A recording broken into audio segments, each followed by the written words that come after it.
Thank you very much, Michelle. And I must say it's a tough job to take on, after such a fantastic conference. It will be difficult to come next. But we're ready for the challenge and to have the next eighth International Barcode of Life conference in Trondheim, Norway. And since this is a conference of t-shirts, we made our own.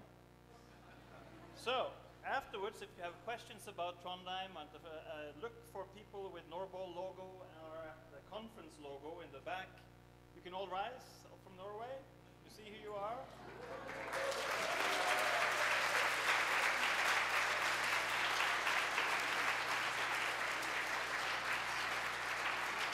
So I'm sure you're eager to hear more about what shoes to bring and what things to wear. But before you do that, let me show you a couple of things that we have thought of already and a little bit about Trondheim.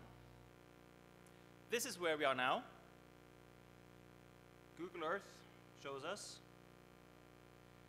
And if we fly out of Skukusa after typing up the city of Trondheim, how many people have been to Trondheim? Oh, that? Oh, you're looking forward to a treat, you. Many of you. So we're flying out of Africa, spinning around and into Europe, right in the middle of Norway. And as you see there, Google Earth instantly recognized that as hjem, which means home in Norwegian. So that's where we are. Trondheim is at 63 degrees north, and that's pretty far north, actually. But we have a very nice temperate climate due to the Gulf Stream. And the daylights during the conference hours, or conference time from 17th to 20th of June, the sun will go up at 3 a.m. and settle at 11:30 p.m. So we'll have a really long scientific program. And then we party all night, and then, good. As you see from the June temperatures last year, you can actually come to Trondheim in June, and well, it will be a bit chilly, right, Paul? Yes, but you will also have some nice days within a week, I think, and the highs of 22 is pretty normal sometimes. It's situated on the river of Nidelva, just at the mouth of the river, where it goes into the Trondheim fjord. And Trondheim is an old city. It was founded by the Viking Olav Tryggvason in the year 997. But there was even a settlement long before that, and we have archaeological excavations dating it back to 400 BC. It was the capital of Norway until the early Middle Ages there. And the cathedral, which is like the big sign of the city, and it's also where the royals get crowned and stuff like that. We are a kingdom, so we have royals. It was built in a long period from 1070 and up to 1300, supposedly on the grave of Saint Olav. But some new data suggests that it might not be exactly there. But you can learn more about that when coming to Trondheim. So traditionally, we have lots of wooden buildings in the city center, some dating back to the 17th century. But many of them actually burned during large city fires some 100 years ago. And that's why the city got its current layout with large avenues and more brick buildings. There was a Luxembourgian architect that said, no, we need to have some gateways for fires, just like the roads here in Kruger. The museum that we are working at up in Trondheim was founded as the Royal Society of Sciences and Letters in 1767 by the Bishop Gunnerus. It was the same time as Linnaeus, and they actually corresponded with the letters. So we have some of Linnaeus's letters in our library.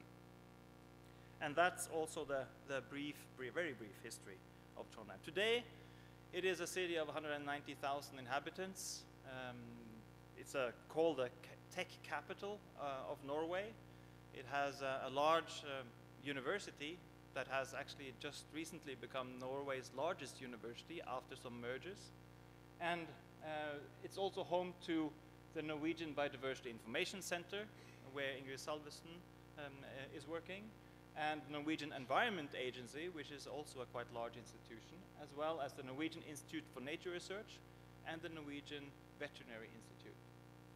So a lot of the city is science, commerce, and aquaculture, but it's also culture, and in the vicinities of the cities there's quite a bit of farming going on.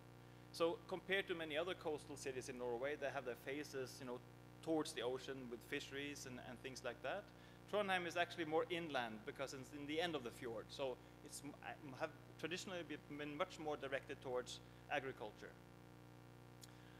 Our conference venue will be this hotel. It's very new. It's situated just on the fjord, and you can see here the top floor here has a restaurant and bar with a view of the fjord and the small island of Munkholmen over here. Here's the view from the restaurant top there. This is the conference hall, which is the main conference venue, and that's a fairly big hall that will take a lot of participants. We are thinking that we probably will need to put a roof on 600 people though. Here is the layout of the place. A total of 3,000 square meters of a conference area divided on many different rooms, but the large one is this one that can be split into smaller sections for parallel sessions. So we're thinking a schedule similar to what we have seen at previous conferences, where we have plenaries in the morning, we go out for lunch, we come back, and the main conference hall will be divided up into plenary sessions. And then we have a quite large conference foyer here, where we will have places for posters, electronic posters, likely, because I don't think we will fit 200 posters in there, and also booths of companies and others, institutions that would like to have stands on showing what they can do. In terms of accommodation, there are many hotels in Trondheim, and the prices will range typically from around $100 per night. That includes breakfast. Generally, there are very high standards, and but you can also get hostel places and shared rooms for down to about $40 per person per night.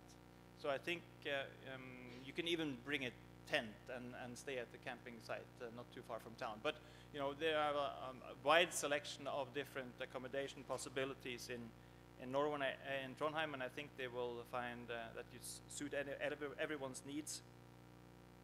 So how to get to Trondheim? Well, we have an international airport that is actually quite busy. We have direct flights, daily direct flights to Copenhagen, Amsterdam, Stockholm, London, and Oslo. We have several flights an hour with several companies flying to Oslo. So we are very well connected. You can also get there by train or car or even boat if you would like. You can get to Trondheim, and you know, if it's only one step up from one of the major hubs in Europe, it will be a fairly good connection, I think.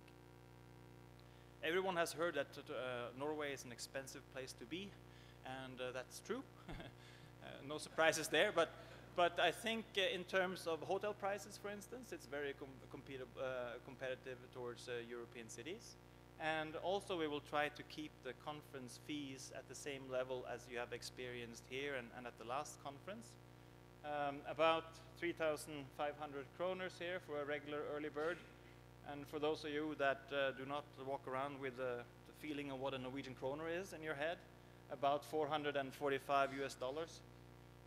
And this will include access to all the sessions, of course, the conference package, welcome drinks, snacks, lunch, all the 4 days, morning and afternoon coffee breaks with snacks and fruits and stuff, and the conference dinner. And then, of course, we have not made clear any workshops or anything yet. That needs to be planned now if you accept this proposal. But we definitely would like to have a pre or post-conference workshop coming on following this conference. But there will also be tours possible, and some tours are large and far away, and some can be done very close to Trondheim. This first here, this is a picture of Longyearbyen, the largest settlement on Spitsbergen. And it's easy to get to Longyearbyen actually, because they have a big airport and they have daily flights with big 737, Boeing 737 jets going up there in the summertime. And they also have hotels and places to stay. So we're thinking if there's interest, we might see if we can organize a package of maybe 3 days in the Arctic. This is at 78 degrees north, so that's a high Arctic and polar bear region, so you can't wander off on your own. You need to have a guide with a gun with you. Or maybe Maria could operate the gun. She's been doing lots of field work there, so talk to her. Or we could go to Tromsø, where Maria and Inger is situated. It will be that time of the year to see the midnight sun. And if you don't want to go all the way to Tromsø, you can even just go to Bodø, that you all have heard of, halfway about between Trondheim and Tromsø, and experience the midnight sun. Also closer to Trondheim, we have a very beautiful city of Røros, which is on the UNESCO World Heritage. It's a UNESCO World Heritage site due to the old copper mining activity that has been there. That has ended some time ago, but it still is kept as a very vibrant and lively small little place. A real pleasure to visit, and in the midst of a high mountain nature, so it's possible to combine, for instance, a day trip to this small city and going on to the Sylande Mountains right on the border to Sweden. So if you're really quick, then you could run over the border and see, oh, been to Sweden too. So 2 countries in one. Or we can go down into the fjord of Western Norway and try to drive up this very famous road called Trollstigen, so the ladder of the trolls, kind of translated, with a viewing platform on top here. So you're guaranteed quite spectacular views, I think, on this trip. And now I have a small video, so I will ask all of you to put your phones on flight mode. No, we downloaded it. Andrew helped me out. No, not to worry.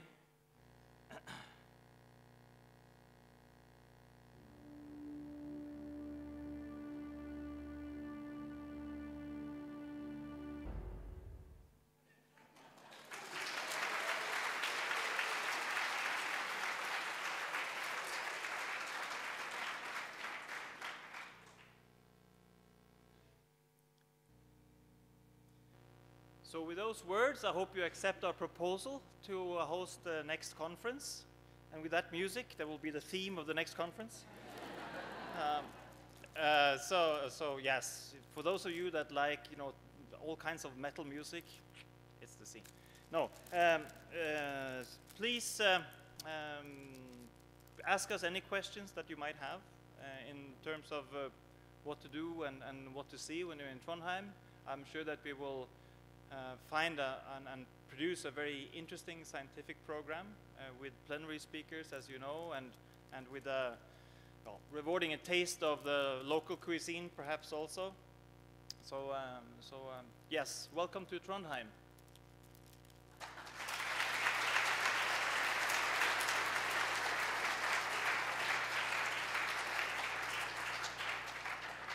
And some of you have already detected there are buffs for colder days on the table there. There's still some left. We also have tattoos, temporary ones, and laptop stickers. And these are the first 48 bases of the human barcode, just in case you forget who you are. It's hashtagged MyDNABarcode. So if you post a photo on Instagram, Twitter, anything, and hashtag it with MyDNABarcode, you'll be on the Normal website. So, thank you very much, and see you in 2 years.